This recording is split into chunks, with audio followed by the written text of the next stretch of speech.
Hello and welcome to another edition of Your Therapist Needs Therapy.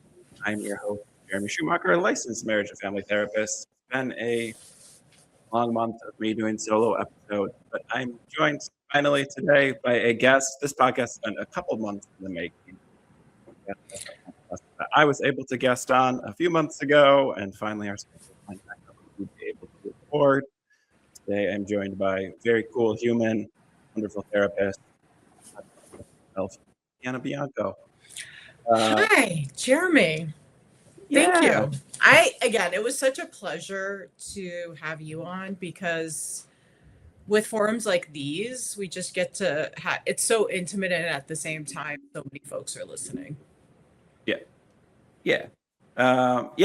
Your podcast has had a rebrand when I was on it. So What Brings You to Therapy, and rebranded as Soft Parts. So people can find that. You get we'll get into your cool history, but you get some great guests on, and it's a lovely podcast for people who are interested in pop culture and the overlap with mental health. Yeah, I think that in this work, there has to be a fearlessness of saying, you probably don't know who I am, but I would love to open the space for you to be in my podcast and feel free to come on. Yeah, for sure. I've had some very cool, what I think of as celebrities who I'm surprised agreed to talk to me and then talk to me for 90 minutes. And then I've had some people who a big swing that I don't hear back from, and yeah, that's fine.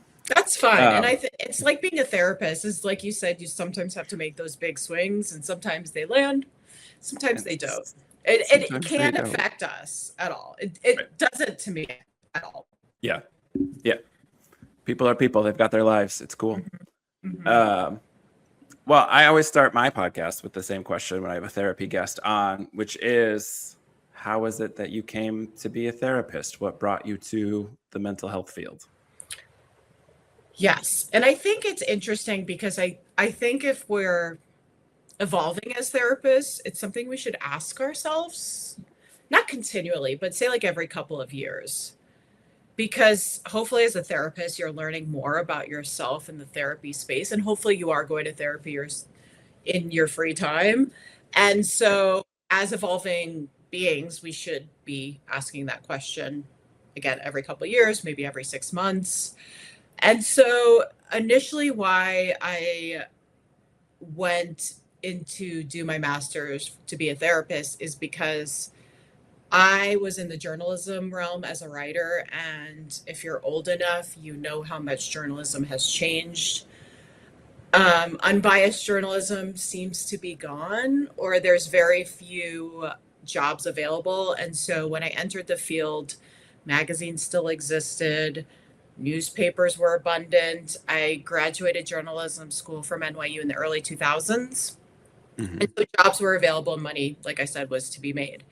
And now, almost 2 decades out, the jobs are scarce and the opportunities are scarce. So I decided after I had my second child and I was freelancing that I wanted to pivot. And I always say, even to clients, I'm really open about it, that therapy saved my life. Mm-hmm. And the folks that were in the role of therapists throughout when I started therapy had a huge impact of who I am as a person. And so I just wanted to be a part of that community. And so that's why I went back to school to be a therapist. Yeah. I mean, I'm fascinated by this. I love, just learning about people's lives, but also the profession of journalism is such a microcosm of we are saturated with the internet and forget it's 20-ish years old. We're That's recording really 2026, so 25 years old, but a profession that used to be a pivotal point of our society, magazines, newsprint, journalism as it existed, changed because of the internet. And what it looks like now is nothing like it looked like simply because the internet exists now. Exactly. And I think I was before that extreme change, because when I was in journalism school, I was fortunate enough to go to NYU. And I say that because my professors were in the big leagues in the sense of like editors of the New York Times, Time Magazine, whatever. And, do people even know about Time Magazine now? And in the same right is they they themselves were abiding hopefully by unbiased ethics and Yeah. reporting. The way I learned how to report is to you get the idea for a story, and you have to understand that the story will change by the resources that you receive and the interviews you do. And I don't believe that that is what's going on right now, especially with clickbait, especially with no one wants to read long form articles, which are the most fun to write, because those articles especially take a life of their own and bring you on a journey as a journalist, hopefully as a reader, into spaces that you didn't know that a story was going to land in. And that's Mhm. the shame of it, because also a lot of us were picking up similar papers or following stories and being able to discuss it in maybe critical ways. But since we were being critical about the same piece, there wasn't so much as a divide in the thinking and the approach to it, if that makes sense. Yeah, I mean, in a way, there was like an agreed upon reality. That's actually, I couldn't have said it better myself for 2026. Yeah. And so, right, you might read an article and you might disagree with it, or you might not like what it says, but like the premise, the idea, the thing it's talking about is agreed upon. And yeah, like the internet, I hate, I'm dating myself here as an elder millennial, but like I hate reading articles where they're just quoting what like social media users said. A hundred Outrage percent. over blah blah blah, and they like quote 3 Instagram users. It's like, I don't give a shit what random Instagram users think. Like, why is this being reported on? Exactly. I really miss the days of the critical thinking aspect of it, where we could digest more than 3 paragraphs of something or more than a snippet of something on TikTok or Reels or however we want to ingest information these days.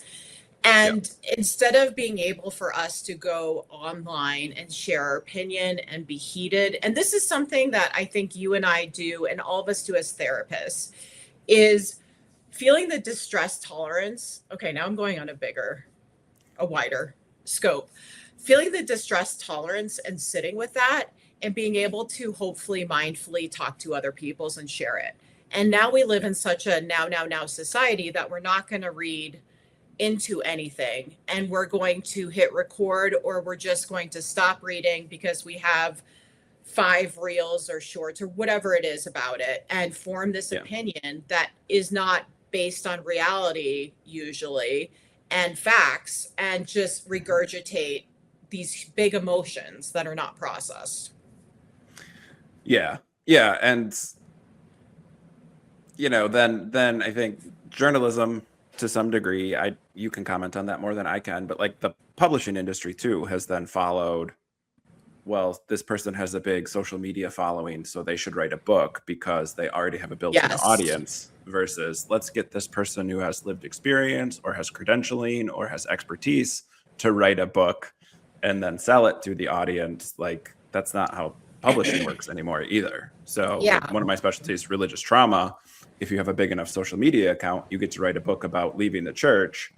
But people who work with cult survivors, people who are experts in the fields, who aren't on social media, it's hard to like publish. And like that's so wild to me that like we've done that.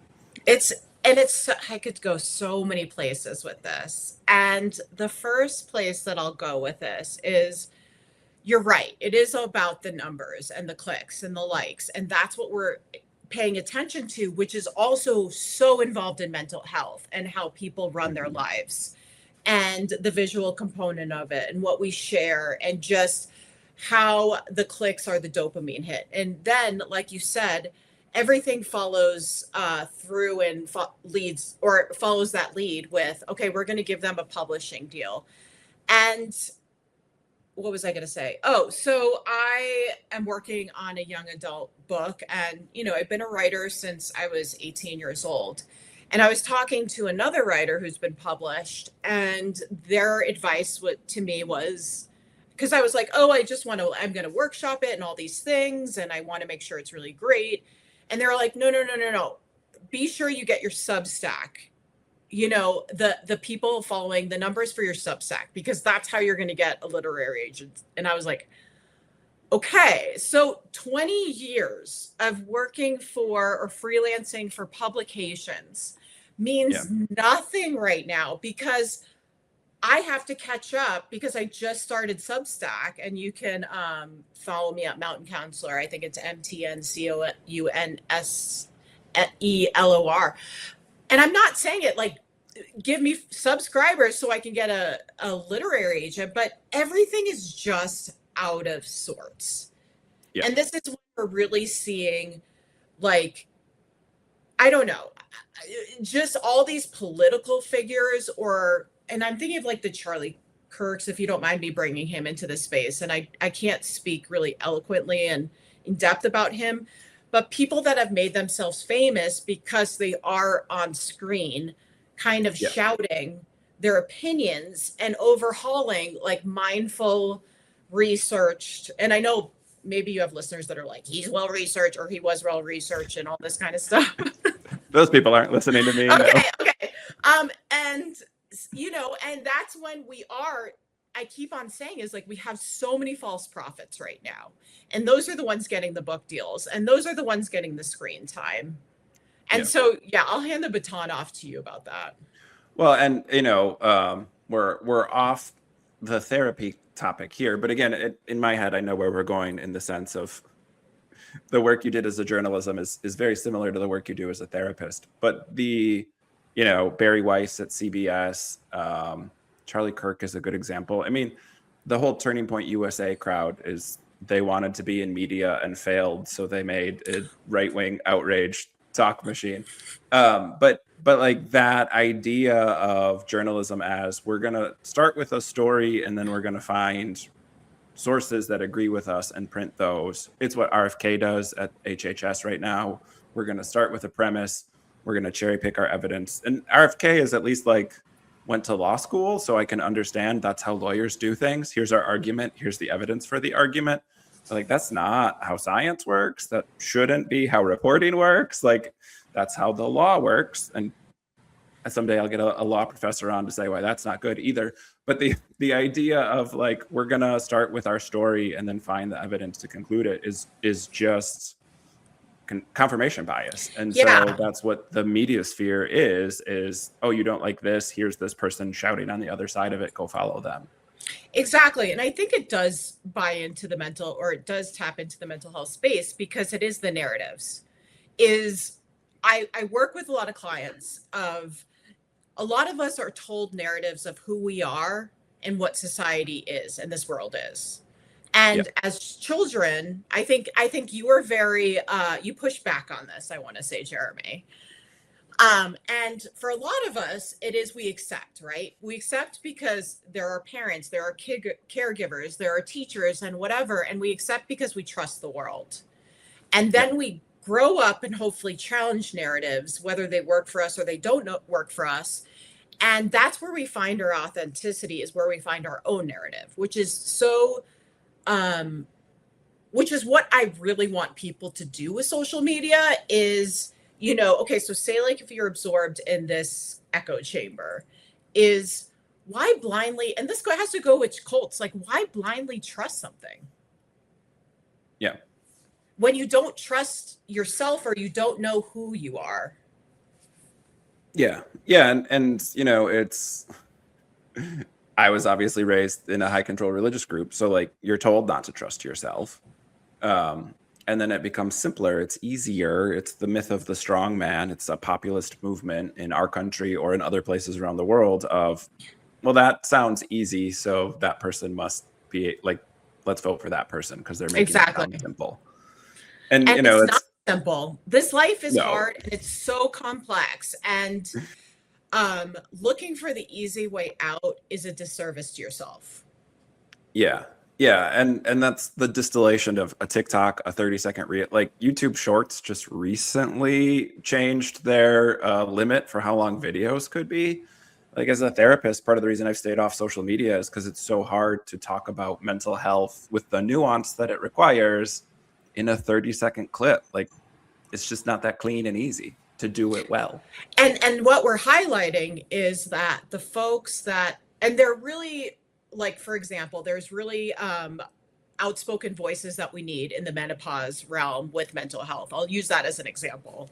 Sure. And at the same time is you have folks that are stepping into that mental health space as experts. I'll never forget, I'm going to share this story, which I have not shared with a fellow therapist except for my own therapist. So, okay, so this is a hot take to share with you, Jeremy, and I want to hear your opinion.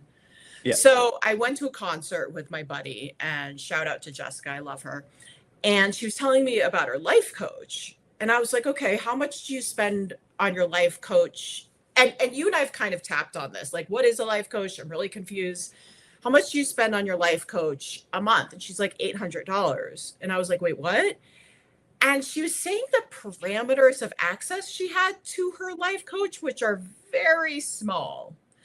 And I asked her, I was like, well, how did you choose your life coach? And she said, I found her on Instagram and she has a lot of followers. And I was like, well, what is the first thing you think of that she, the attribute that she makes a good life coach? And she stated she was reporting or videoing mental health stuff from Burning Man or something like that. And I was like, where are we going and where are we now? Yeah. And that minimizes all the work that we do. I think does it? I don't know. Yeah. Well, and like, I'm reminded that I'm charging too little if people are out here paying their life coaches $800 a month. But the like go to Burning Man, have that experience. Sure, Don't, exactly. don't pay someone who has that experience and then think they're an expert. Like they just did mushrooms. They don't know more than you. Not throwing shade at the psilocybin crowd either. No, Just like it's an experience. Have your self-discovery. And that's when it is like we do truly like to speak to someone that was raised on the Bible, which okay, so the Bible, sure, it's an act of fiction that was written by a bunch of men. And that's how I kind of look at it right now. And rewritten. And you are the expert of kind of that. I went to Catholic school and I still can't elaborate on that. But again, it's the false prophets, and the false prophets are now so interjected, or it's like this Venn diagram now with mental health providers that go to school for years and really study the craft or study skills or become fluent in a skill. And really also the thing is that I can say for my master's program is they really break you down. I always tell people, if you want to go to my mental health program, it's UC Denver. And I recommend it. Of course, I have my qualms about it, but if you talk to anyone who's gotten their master's in mental health, they'll also have their qualms.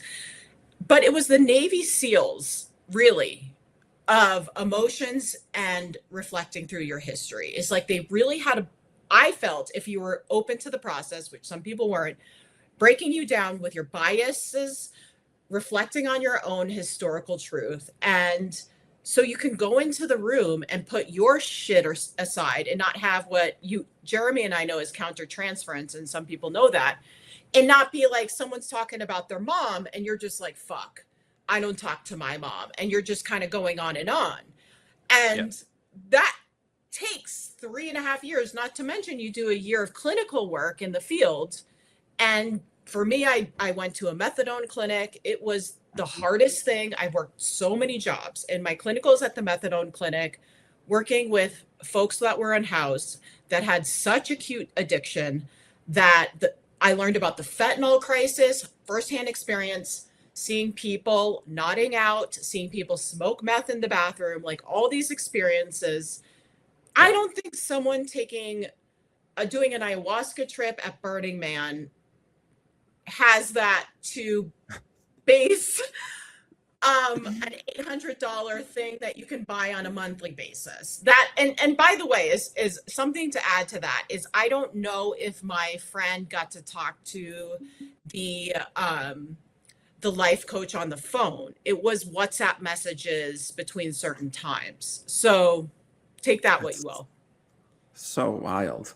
Yeah, I mean, and I've spoken a lot on the podcast about the harm that can be done in grad training when we're in this, like, we're going to burn you out and see if you can stick around, Yes. which I And think I is like you to unhelpful. actually, and I know you don't have new listeners, but for someone like me, I really would love for you to open that space right now because people don't understand what that grad school experience is like and the burnout. Yeah. Yeah. I mean, I interned at a homeless shelter back in the day, Back in the day. January, 17 years of doing therapy for me. So this was the late aughts, early 2010s, and I didn't know how to do anything. Like, I couldn't help unhoused people. I was doing DBT with them, which, like, I love DBT. I still use it, and that's not what they needed. So, was that useful for me as a learning experience? Yes. Was I probably as helpful to those clients as a more seasoned therapist would be? Absolutely not. And that's a hard population to work with. So we throw students at it as a learning experience. Mhm. But like, yeah, I mean, again, can I reflect on that as a great learning experience? Yes. Can I appreciate where my education took me working before the ACA was around and working at a low fee clinic? Yeah. Like, those are things that formed me as a therapist, and those things are important. And I think there are too many grad programs that lean into, like, oh, it was hard for me, so we're gonna make it hard for you, which is just like hazing, like, Yeah. that's not We actually how people definitely had learn. that. Yeah, we definitely had that because at least in Colorado, the only people that take interns, it's unpaid, or doing your Yeah, clinicals are these community mental health right. areas. And it's exactly what you said. And I don't think before this experience I've ever dealt with someone nodding off and who just came off the streets in January in Colorado and they don't Yeah, need therapy. All they needed was a cup of tea and for you to sit next to them. right. Yeah, yeah. Or like housing. Yes. It's like, they're like, can I have a phone? And I'm like, you got to talk to the case manager and she has 20 people before you. So sit tight. Yeah, yeah. Also, great plug for a good program. I love to hear about programs that are helpful, and good luck living in Denver right now. Oh my Um, gosh. Yeah. Oh, wait. uh, In what regard? in if you're not from there, trying to move there to go to school and find an affordable place to live. Yeah. Um, Well, I and I interviewed. have to say, I did this at the second part of my life. I Sure. was Yeah. the older person in the program. So Yeah. yeah. The but again, I mean, like, right. So learning those therapy skills are important, and knowing how to work with different populations, knowing how to leave your shit behind and just show up for your client is, like, all those things are important. I think the issue with, like, the life coaching is, like, there's no accountability for when they do a bad job or when they harm someone in the way that licensure holds that accountability. If a Hmm. client is unhappy with the service I provide, they can make a complaint to my licensing board. Does that matter? No. Like, there's a therapy shortage. It's really hard to lose your license. I'm not advocating for people doing harm. I'm just being a realist about it. But the that lack of accountability, so your life coach is, decides that they're gonna, I don't know, go to another ayahuasca trip, and then suddenly those hours where they're supposed to be available, they're not. Like, what do you do? Or I'll Stop even, paying them? There's no yeah, accountability there. I'm like, I love addiction and I love addicts, obviously. And I always think of like, even now in the last year, I've gotten folks showing up to session and they are impaired. And Yeah. it is unethical for me to do any work with them when they are Yeah. impaired. And I will flip the script of maybe the life coach is impaired, just something like that, and is doing, Right. I don't know, some sort of live, what are they called? Live feeds from their mushroom trip, which is mazel tov. But if you're charging people to watch you have all these prophetic or these ideas you have on the fly while under the influence, is that responsible? Probably not. Yeah. And again, I mean, there's just so much nuance to this, right? Because there are people who have had shitty therapists and find a life coach that they love who is super helpful and wonderful and Exactly. awesome. And like, it's not to say like throw that person away because they're not credentialed. Like, but it like, yeah, there's scams everywhere. You know, it might be a Exactly. therapist But that it you is found through BetterHelp. we live in scammy times. And I do want to bring up is that I am based in Boulder, Colorado. My private practice is called Mountain Ascent Counseling. And even here, we have a history of hippies, right? If you think of Boulder, you think of University of Colorado, and then you think of a bunch of hippies live here, which is now turned into tech bros, new age, and it's kind of expanded upon that. And there's a population of seekers here. And with seekers, you are going to get people that are healers, right? And I am in the space where I'm not saying competing, and I don't know what the right word is that, you can either go to therapy or you can do all these different things. You can go to like a crystal charger. When I mean charging, I mean they charge your crystals or whatever. Or you can go to all these different kinds of healers. And so it does impact the space, especially here, because I don't know what I'm trying to say, but it is like, well, what do you want? And what kind of credentials do you want? And is a snake oil? Because snake oil right now, and again, getting back to RFK Jr. and all this stuff is kind of the hot thing. And it's very digestible and it's very easy. People want to see things mapped out. And some things that life coaches do is they're like, we have the package and you pay $2,000 and everything's mapped out. Whereas therapy takes a life of its own if you go to session by session, because there's so many nuances in people's lives that we go down different roads to walk with them. Yeah. And, I think we live in scammy times and like our healthcare system is so broken that there is an appeal to going and getting $8 essential oils versus waiting 2 months to see your primary care, who's gonna be like, I don't know, go see a specialist, and you have to wait another 2 months to see that person. Like, I try not to put it on the people who are seeking help. I hope I don't sound like I'm putting it on the people. I hope sound like I'm putting it as, I don't even know. Sometimes I honestly, Jeremy, because I have asked so many of therapists, I'm like, what is the difference of what we do sometimes with life coaches? Because people want answers. And for me, I know it's unethical. And I'm like, I can't tell you what to do.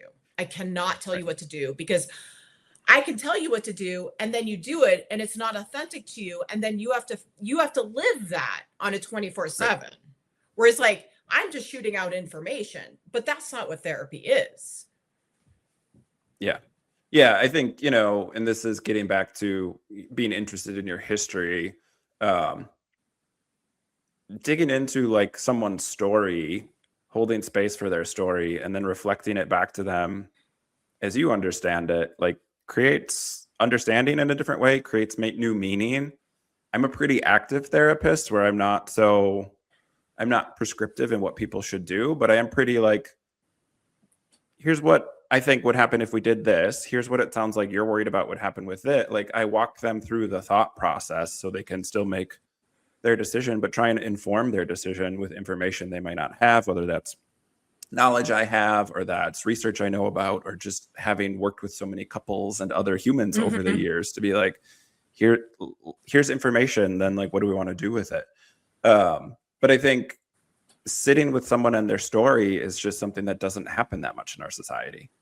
And so having someone really listen, having someone who cares and wants to be helpful, what that looks like is that's why people go to therapy. That's why people go see life coaches and healers and somatic workers and all these things. Cause they want to feel better.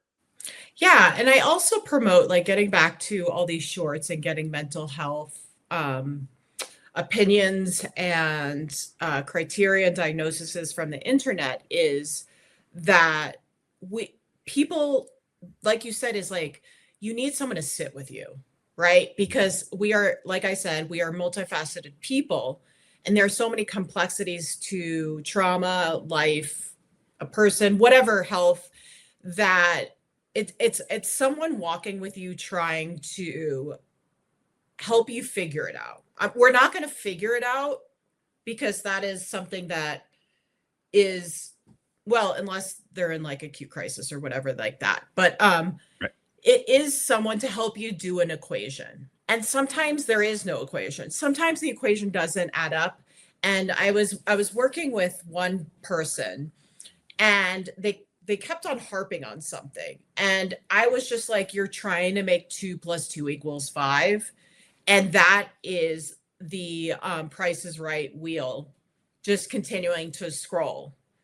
And sometimes you need someone to say something as simple as that, as like, what Yeah. you are thinking about, you are trying to make, and I'll say it with the politics right now, is you are trying to rationalize the irrational. Mhm. And sometimes you need someone to point that out, saying, that is irrational of what that person did, said, how they acted, their role in your life. And your rational mind, you are spending so much unpaid emotional and physical energy, and it's unpaid, and the resourcing is just going out. And sometimes you need just someone to say, pause, just stop, right? And Yeah. a therapist has the ability, or whoever does that, because they will sit with you uninterrupted for an hour to do that. Yeah. Yeah. And I talk about, I don't know shit about cars. But I talk about like taking your car to see a mechanic. I can complain about the way my car sounds to my neighbor who's a vacuum salesman, and they might commiserate with me, but they don't know how to help me get it fixed. Right. At some point, you still have to go see that professional, that person who has the expertise, who can help you with your particular problem. And oftentimes, at least at this point in my career, that's not me. I'm the person who knows the person. I'm the person who knows that professional. I'm the person who says, it sounds like this is going on. Here's someone Mm-hmm. who would specialize in that. But in the same way that therapy is more than talking to a friend, or more than having just somebody sit and listen to you, like there is this, the backbone is still the knowledge base that we accumulate through working with clients and going to school. Not that there aren't bad therapists, not that there aren't people who are working out of their scope of practice, but like at some point you still need some expertise. Otherwise it is just sitting and talking to a friend. And that's not what therapy is either. Yeah. And I think that you really nailed it, is that, especially that you have someone, hopefully, if you find someone good, that is leaving like all their crap out the window, and not saying, well, my girlfriend said this, and so you should do this. And it's more of this thoughtful, mindful, opening the space in a unique way, that with the skills and the experiences and whatever with clients, that is unique space that you get to enter. I always tell, especially my teen clients, I say, you get 1 hour a week. 1 hour. I'm not your friend. I'm not your mom. I'm not your relative. And except for this, and this, of course, you get to say whatever you want. Yeah. And I am not judging you. I am here to support you. And I think, especially, I wish I had it, teen therapy is so important if you find the right therapist, because that really can build, especially right now, Jeremy. I really believe, getting back to the journalism thing and where we are, I really do think we are at such a unique position right now as therapists, because of the spike in anxiety, the distress tolerance, and how social media and screens are a technology is really shaping the brain right now, and Yeah. what we can handle as humans, and a lot of it what we can't handle as humans. And so, especially with teens right now, it is teaching them how to handle distress tolerance, of something big comes up and you're not just looking at your phone. Yeah. With adults, you're just like, well, why can't they do that? And the way the brains are wired right now, which is that we want our baby blankets so badly. You know, we just want to, and our baby blankets are in our back pocket. You know, we can pull it out and do whatever we want with it. And so, you know, when we are feeling overcome with anxiety, we can just go on social media or go to YouTube. Or if we're experiencing something I'm really seeing right now is grief. You know, grief Yep. is so complex. And I always tell people, which your listeners know, is grief isn't just someone dies. Grief is a transition in your life. And grieving is, you cannot control grief. It's a natural way for the body to respond. And we don't want to grieve because, especially in America, it's really hard to grieve when there's no structure or we're not talking about it enough. Right. And so we just are satiating ourselves constantly. And so, just like, I think, again, the unique position that we are in as therapists is like really breaking things down, like, and simplifying them at times. Because it's like, oh, you're feeling really anxious to a teen.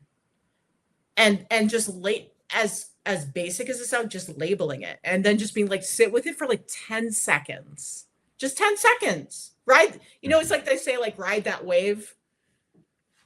Yeah. Yeah. And like distress, it's that blend of like caring and wanting to be helpful, but also being able to like educate and teach some skills. Yeah. Because again, I'm so wary of those therapists who just sort of sit and say, like, how does that make you feel? Right. It's like, oh, no, like people are coming for help if they don't know how to regulate their emotions or they don't understand why their brain is doing what it's doing. Like, yeah, basic distress tolerance for a teen can be life-changing. Yeah. And do you agree that it's very different right now for the teen brain is very different than, because I think I think I'm older than you, but for me, it's like, I didn't have internet when I was 14 or 15. I didn't know what that was. I think I heard about it, but I didn't have anything like that. So it's like, you got your feelings hurt and you were just kind of like, shit. Like, you just put on an album, a CD, whatever album was hitting that thing. For me, it was like Hole. So I would put on Live Through This by Hole. Again, it's like 94. And just sitting there just being like, okay, I need help. So I'm going to like go to Courtney Love and I just need to process these emotions. And people can't even make it through one song on Spotify before jumping to the next these days. I mean, it's even goes back to that. Yeah. I mean, well, you would have been on a cassette in 94, right? So that's No, I had Holes Live Through This. I'm just messing with you on and I did have cassettes. Yeah. But yeah, I mean, and not just how fast they can skip through something on Spotify, but like that was your album to listen to. You got to go into your space and you got to have a physical thing that belonged to you that had meaning in your life. And I think I've been on this kick where like people don't own things anymore. Wow. So okay.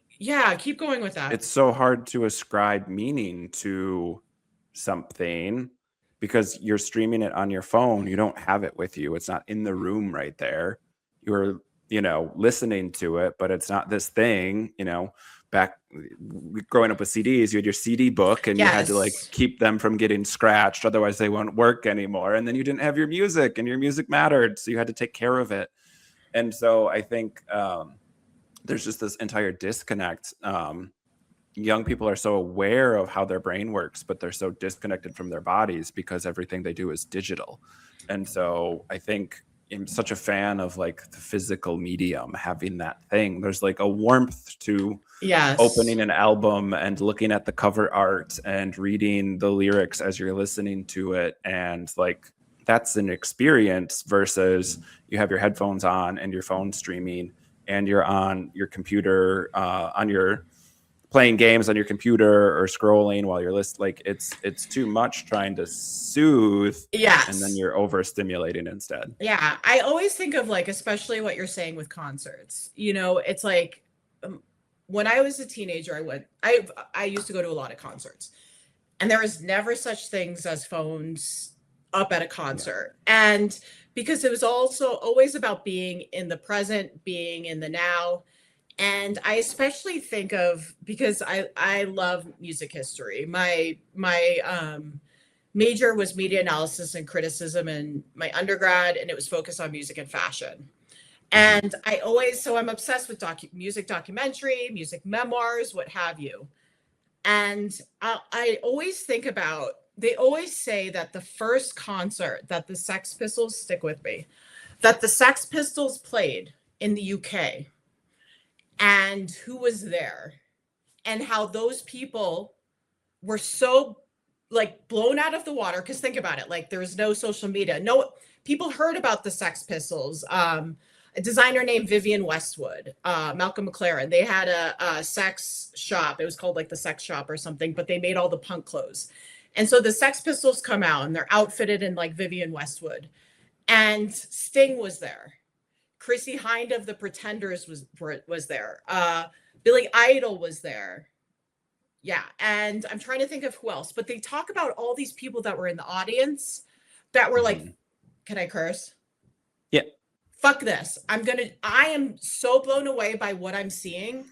I'm going to go and form my own band, because you're just so in the moment and you're so Yeah. inspired. And it's in vivo, it's right in front of your face. Right. And that's lightning. We look back and it's like, holy shit, that's going to be lightning in a bottle, because you go to concerts now and everyone has their phone up. And I'm always like reluctant to see. I'm a DJ at my community radio station, so I'm offered tickets for free. Stop bragging, Yeah. Deana. But I'm Shout out always, to public radio. yeah, KGNU, KGNU.org. Yeah. I have a radio show on Tuesday. But I'm sometimes like, do I want to see that show? Because it's like, are there going to be like young people or older people like videoing it? What's going to be the vibe and all that kind of Yeah. stuff? So yeah, and so it's just everything's changed with that. Yeah. Something I really stress in session is like, just be in the moment, be untethered to everything, which is what you're saying of putting on, you buy the record or the CD, you race home, you put it on, and then like you just kind of lay on your floor in your bedroom and you just kind of experience it in the now. Yeah. Yeah. And I think there's that disconnect. I think it's easy to pile on young people, but like I really see Yes, it and in the, I hope I don't mean to, because they are our future, as Whitney Houston says.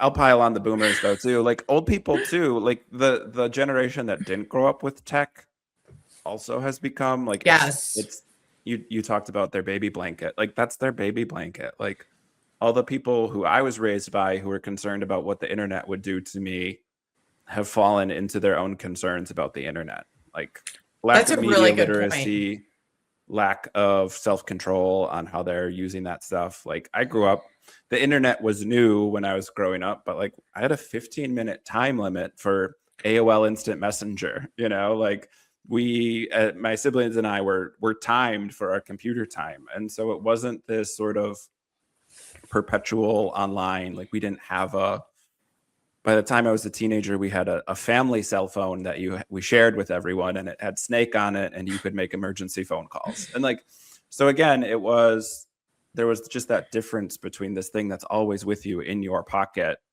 that has all the stuff on it. And yeah, young people, I think it's devastating to miss out on a lot of the connection, the developmental connection that is like experiential. Stop watching Yes. someone unbox their new thing and Right. like And I do do your want to own thing. blame older people too, because okay, so we can't shit on, teens right now. And these teens have watched their parents. Yeah. You know what I mean? If we think of a teenager 16 years old, so their parents, I'm not saying all of them, were on social media when they were born. And Yeah. through an attachment lens, you and I know, is like, well, what does that look like when back in the day you had no whatever, maybe you had my mom was a young mom, so like MTV was always on. Again, it's the early 80s. But Yeah. my mom, hopefully, I don't know if she did this, but you pick up baby, you smile at baby, baby smiles back, and then baby is learning about the world through the caregiver. And now And no shade to new parents, because parenting is so fucking hard. Yeah. And you can't even describe how hard, especially being a new parent, is until you do it, or if you want to do it. Of like, mom's on phone, dad's on phone, and baby's crying, or you're picking baby up, and you're watching YouTube and stuff like that. And so, Mhm. bring it full circle, is you know, young folks now were raised with that Yeah. attachment lens. Yeah. Yeah. And there's a pendulum swing. I certainly see plenty of people who have events that are phone free or are trying to hold space for like parenting, kid and parent play dates that are phone free. Like I see that. I think I'm trained to work with psilocybin, not that it's legal here in Wisconsin. But again, like that, a lot of that push for psychedelics is people want experiences. They want to be in the moment, and they're not Yes. practiced at it. Not that psychedelics are a magic pill by any stretch of the imagination. But it is something where you're engaging, interacting with the world in a way where you're not on your phone, you're not in that muscle memory of the digital world. And I think like there's a craving for that for sure. And then with every craving comes the space for snake oil and scammy stuff. Yeah. Also, I'm gonna go back to concerts and just say, like, quit fucking recording them.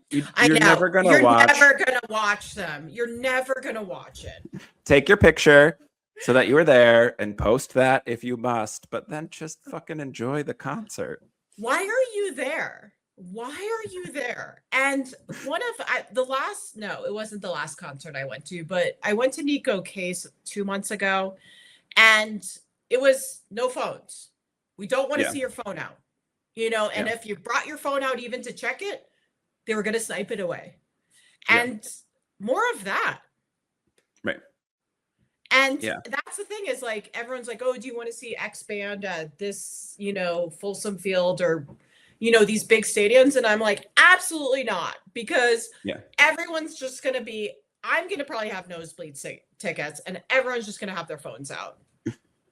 Yeah, I like the dingy, smaller 100%. scale. I'm also 6'3", so it's easy for me to stand in the back and just that watch, and I don't need to is- be close. That is a whole conversation in itself, because for all my tall friends, they always, take it upon themselves to go into the back. And then there's some Mhm. tall people that don't stand in the back. And I'm kind of torn, because I'm like, I get it. You really want to be up front, but for those of us who are shorter, we can't really see through you. Yeah. But yeah, I like the small venues and the up and coming or the indie, whatever.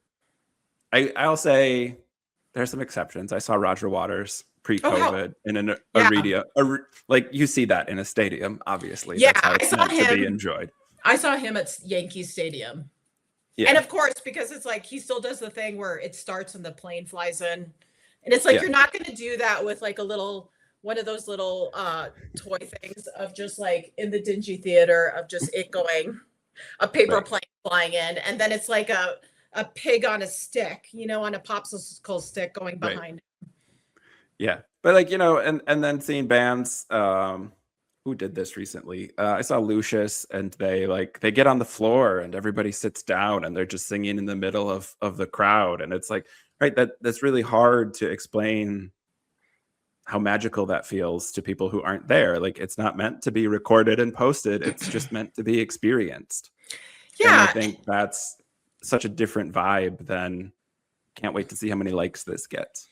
Exactly. And then I always think about, so Prince is my dude. Prince is Prince. Prince is like, for me, number one. And I am grateful of things that people recorded, because Prince has died. And you get these magical moments where he's playing the piano, and it's like you said, it was an intimate setting, and he's playing I don't know, Joni Mitchell's Blue or whatever that album is, and someone just happens to have their phone out, or doesn't happen to, and is recording it. And for those of us who are obsessed with Prince, gets to revisit that online.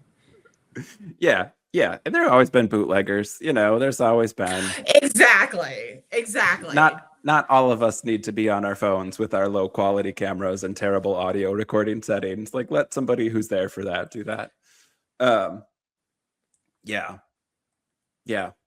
Shout out, Prince.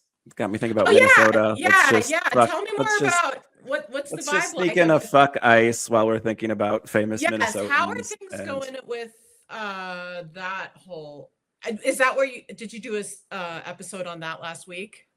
yes. Well, I talked about Christians being pro police because that's how they were raised, because they did a whole thing on James Dobson and parenting styles in the Christian community lead to pro policing politics as adults. But yeah, I mean, talking about young people having a struggle for mental health, like just growing up under authoritarianism and fascism in the tech world, but also tech fascism and Palantir and not owning anything and the government tracking your face with facial recognition. Like, what an awful time to be growing up. Right. And at the same time is like you touched upon is like I get it. I get wanting to fart the F out on your phone and detach and disassociate because Yeah. also never in a time have I been able to receive any news right when it happens, which spikes the central nervous system. Yeah. And what's going on here, what's going on in Sudan, what's going on in Syria, what's going on in, like, it's way more than our systems were ever meant to deal with. And I'm not somebody who advocates for burying your head in the sand, but like, yeah, if you're in the US, like, go to a protest and protest ICE and support people who need their support, build your community so we can someday in the future have a general strike would be wonderful. Like, there are actions that we can take and be informed around what's going on in the world, but like we can't, no one person can engage with every crisis around the world. And like, that's a recipe for burnout. Yeah, and I think you know this about me, but I'm a trail runner, and so I like today's my long run. And I know I'm very privileged because Fridays I just do a half a day, so I'll have a couple sessions after this, and then but you engage with all this, and then I'm a huge fan of just retreating in that aspect. Nature is I'm a late bloomer to nature in the sense that I lived in New York City for a very long time. And then I moved out and I was a runner since I was 16, 15 years old. And the opportunity. So today I'm going to do like 9 miles, not to brag, but I'm just thinking about it. And I'm just running up the mountain and I'm going to sit on a fucking rock in between, like take a picture for Instagram. Deana thinks too much. And really just process. Yeah. Or not process. Fuck it. I'm going to listen to a song like a UGK song, let's say Players Anthem, which is a great song. I think they might be from Minnesota. I don't know.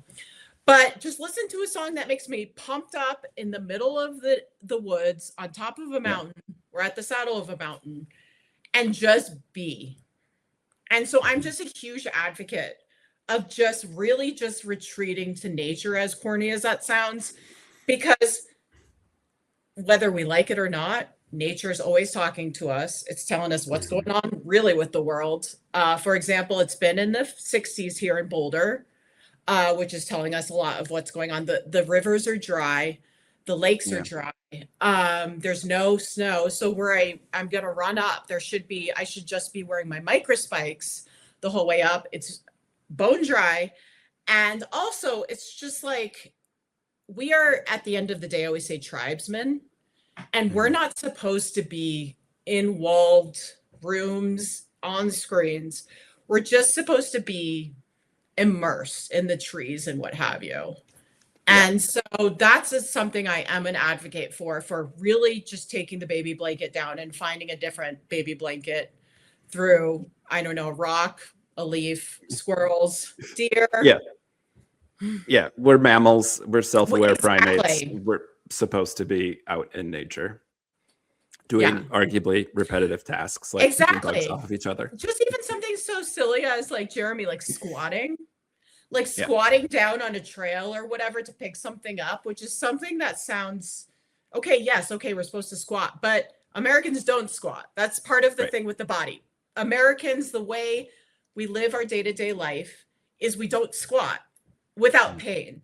And if you get to a certain age, or even youngsters, is like, but we should be able to squat on a trail, pick something up, look at something like with our bodies not fully erect. And so, so that's also why I'm an advocate. Yeah. I'm a big fan of crawling workouts.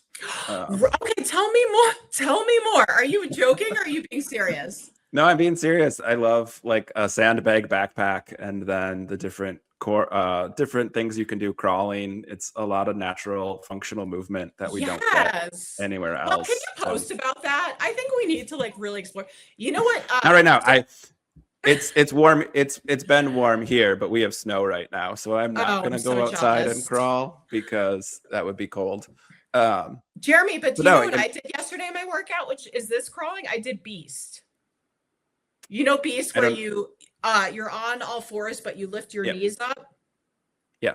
Would you consider that crawling? And then you can do that. You can do crab walks. You can do mountain climber. You can do like there's all these again like people will know it for yoga movements, but again adding the functional movement instead of just holding a pose to move your body in that pose, so good for us. Yes, and I do want to say is like as someone who you love music, I love music. I could talk to you about music forever. Is being into like, so I'll just say running because that's my life, but like making a mix or listening to a new album, which I try to listen to new albums this way, is just pushing play and experiencing music while you're just kind of moving your body and listening to music or running or whatever is so important.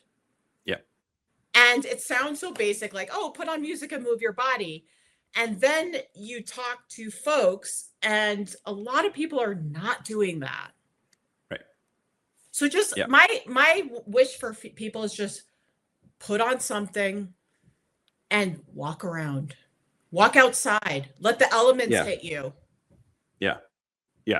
And for all my ADHDers, like obviously this is a ton of dopamine. Nature is one of the main sources of dopamine. Physical exercise is a source of dopamine. Music can be a source of dopamine. And so I have ADHD, so that's why I need to get the wiggles out, I say. Yeah. And like not this meditation and mindfulness is stillness and silence. Like for a lot of folks, it's movement and the right amount of stimulation. It's the wind in your face. It's your music on. It's watching a creek or a snowfall or something. Like that's all stimulation. It's just the right amount instead of being overstimulated. And not to whatever, but like the other day I was my ADHD, and I just said this, is I was bumping around from song to song on my run. You know, like I just couldn't.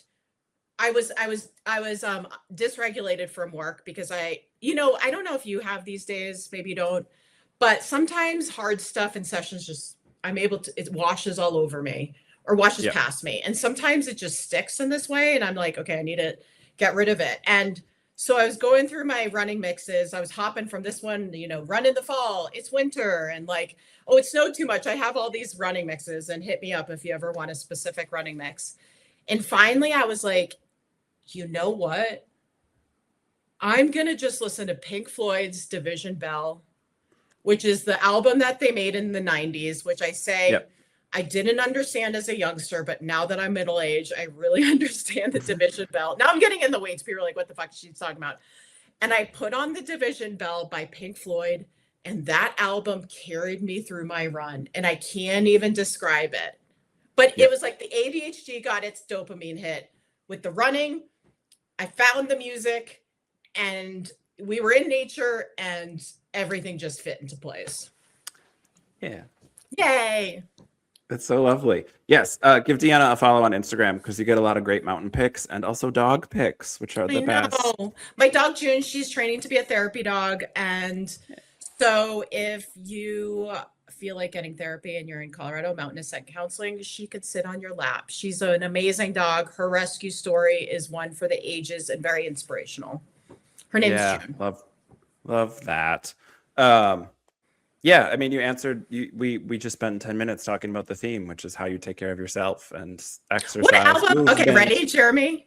Yeah, I'm ready. I'm interrupting you. What album are you into right now? What would you recommend to your listeners? Because you have me on So we Yeah. gotta end it with, what recommendation do you have right now? I'm gonna say Division Bell, and then I'm gonna say something after you go. So I saw Tune Yards this past year. Isn't she amazing? Yeah. And I didn't get to talk to them. My favorite album of last year was City Drowning in God's Black Tears by Brian Eno's and Infinity Knives. But Oh my gosh, yeah. my favorite concert was Tune Yards. I'd never seen them before. I didn't know they did all the looping live. Yes. And so she's one person. I saw her blew me away. Like 20 years, maybe it was 20 years ago in 2007 for her first album. And you listen to the albums and you're like, oh my gosh. And then she just gets up there and she's like, doo, doo, doo, doo, doo. She's incredible. Yes. So I would recommend listening to Tune Yards. I mean, How Big is the Rainbow has been on pretty much every playlist I've made in the past year. But I'm in an ADHD, like I'm in between music right now, honestly. Sometimes, you come off of a band you're going to listen to for a month straight, and then you're in that weird nothing's captured the attention yet. I'm in one of those. What are you looking for? What is your ADHD seeking music wise?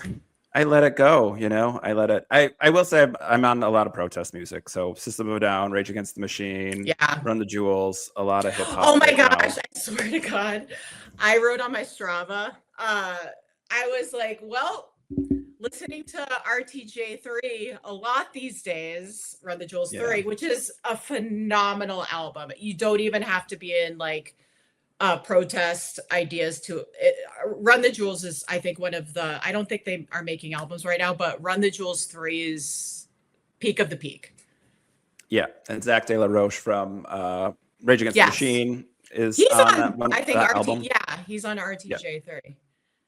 Message to the shareholders / Kill Your Masters is very appropriate right now if you need a song recommendation. That whole album, Panther Like a Panther. Kill Your Masters. Yeah, right. Kill Your Masters, baby. And we don't mean kill, okay? We don't mean kill your masters like physically kill, but it's representative of what we need to do right now. Yep. Thank you for bringing if you ever want to see Run the Jewels, I might fly in for that. I don't think that they are making music again, but the last time they were in Milwaukee was Summerfest, which is great. Go to Summerfest if you get the chance. But it was like during COVID. It was the first year that Summerfest split from 11-day festival to weekends, and I didn't end up going because we had a baby. Yes. And it was still COVID, but on my list. Killer Mike got weird and a little conservative, but No, please don't tell me. What do you mean? It's so weird. Okay, so you listen to Killer Mike rap. How does that man become conservative? Well, this is a whole other podcast. I know. I'm so sorry, Jeremy. Like, you are blowing I'm feeling unsettled. Sorry. You know what I mean? Okay. Yeah, we don't want to meet our heroes. Rich people turn conservative. That's what happens. Well, and it's so weird because that album, I think, came out when Trump was a president, and it was always like, kill the rich. Yeah. Again, don't kill the rich. But capitalism is fucked up. Let's like position ourselves to push against capitalism. We're going to riot. Black Lives Matter. And then you're saying that he's conservative. So wild. I mean, maybe that's why they haven't made any albums. He's not conservative as like a maggot. He's conservative compared to where he used to be. He's shifted right of don't destroy property, and he's not a revolutionary anymore. It's fine. His music still slaps. Okay, it's great. Again, I'm feeling my meter is just a little off today, and before my LP is the best white Okay. rapper who's ever existed in a cakewalk. It's not a competition. Get out of here with people talking about Eminem. I would bring up the Beastie Boys, but they are just the patriarchs for me. And I'm a New Yorker. And an 80s kid. There's a compelling argument to be made. We just need to have a music podcast that's not mental health based. Jeremy, if you ever want to do this, I want to shout out, if you're looking for like music of that, I want to recommend Emil and the Sniffers. This is when social media did its work, is they kept on Instagram kept on saying, you're going to love Emil and the Sniffers. And so I said, fuck that. You're not going to tell me who to like. And then I one night was feeling sad. And so I myself, again, I will say I went into Instagram and I checked out a Mill and the Sniffers, and they kept on saying it's the second coming of Iggy Pop. And I was like, nope, nope, nope. And then I watched them perform online, but it was through like KPEX. It was like community radio performance, and they're the real deal. It's great punk music. I'm going to see them at Red Rocks in June. Awesome. So I want to really, I really want to push their name forward right now, because we really need the punk music. It is really, Run the Jewels, the Clash. We are in this really, and again, this is not our music podcast, Jeremy, but when times like these, this is when great art is made. Would you agree, Jeremy? Yeah, and community, go to concerts, organize, meet people, pick up their punk flyers and go to their meetings. Yeah. Listen to Black Flag. Yeah. Always. Yes. Jeremy, did I push you off topic too much today? Gosh, no. This is great. I never have. We talked about how you take care of your mental health. That's the topic. But if people are in the Colorado area, if people want to work with you, if people want to learn more about you or read your writing or subscribe to your Substack, where do they go? How do they find you? So I'm online on Instagram, Deana Thinks Too Much. I'm trying to post more, not to sound conceited. Folks are interested in my music life, my runs more. So I'm going to be doing more reels. And my private practice is called Mountain Ascent Counseling. My podcast is called Soft Parts Podcast. Jeremy, I want to have you on possibly to talk music, but Jeremy's been a guest. And so, for example, the most recent episode, I talked to AP Mike, who's from The Best Show, and we talk about country music. And I'm trying to think. The good country music, not the current nonsense. No, hold on one second. We read George Jones's memoir. Do you know George Jones? I listened to it. I prepped for having you on as a guest. I know what's up. Okay, so we see, and if you want a crazy music memoir where you say to yourself, is this a reliable narrator? I'm not sure. But read George Jones's memoir, because there's no way he should have lived until his 80s. We're talking like gunslinging, like shooting at people, domestic violence, and substance abuse. And then I think my Substack is Mountain Counselor, MTNCOUNSELOR. And today I'm posting actually an article that I wrote about how we go to white men, because I joined Substack and they were recommending white men who were saying the best albums of 2025 and how they're the gatekeepers, like music critics, for what we should be listening to and what's the best of the best. And it kind of goes to Pitchfork, Brooklyn Vegan, and how, no offense, Jeremy, white men have been telling us what to like in the music space. Yeah, and we don't know what we're talking about. Jeremy, I love you. You're the best. I could talk to you about anything. And the thing that I love about you is like the way you're on the spectrum, and the way kind of like I'm neurodivergent is you get on track and I go off, and then you pull us right back. Sometimes. So thank you for being the anchor. I've been drinking my coffee this morning. I'm well stimulated. We'll have all your links in the show notes. You do fantastic work. Your podcast you get great guests. Yeah. And I'm really fortunate, because I think you and I've also talked about on my podcast, and maybe I'm imagining this, is you speak into a mic and you're like, no one cares. Do I even care? And then you're like, you look at your numbers, you're like, okay, this is kind of interesting that people are listening. Yeah. It's good to be a podcast host who is not pretentious. Hopefully not. This isn't that hard. No, that's what I say, because clients are like, how do you do the thing in the creative space, which is a whole other podcast that we could do, or an episode. And you're just like, just do it. Again, I'll bring it full circle to the beginning of the podcast of what we talked about. I reach out to people to be guests and they just poof. They don't even respond. It just got out there. Yeah. Look at that. See, we came full circle and we didn't have an agenda or an outline. We did Yes, it. Closed we did the it. loop. And now I have to go Deana, into a session and get professional. Me too. Thank you so much for joining me. This has been fantastic. Thanks for coming on and chatting and doing all the work you do.